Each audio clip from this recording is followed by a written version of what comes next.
নমস্কার আমার প্রিয় ছাত্রছাত্রী সবাইকে রাখি বন্ধনের শুভেচ্ছা। সবার খুব ভালো দিন কাটুক আজকের এবং ভবিষ্যৎগুলো খুব ভালো কাটুক। তাই আজকে আমি তোমাদের সামনে একটি নবম শ্রেণীর একটা অঙ্ক আলোচনা করব, যেটা ফাইনাল পরীক্ষার জন্য খুবই গুরুত্বপূর্ণ। কষের দিকে 20 থেকে, ঠিক আছে। দেখো এখানে নিয়েছি 8,9, 2,6, 9,2।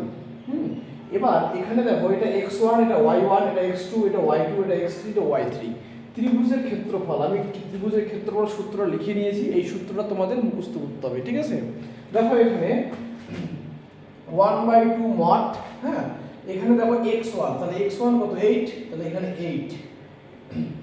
এবার y2 কত 6 মাইনাস y3 কত 2 প্লাস x2 কত x2 হচ্ছে 2 y3 হচ্ছে 2 মাইনাস y1 হচ্ছে কত 9 প্লাস x3 কত x3 হচ্ছে 9 y1 কত 9 মাইনাস y2 হচ্ছে 6।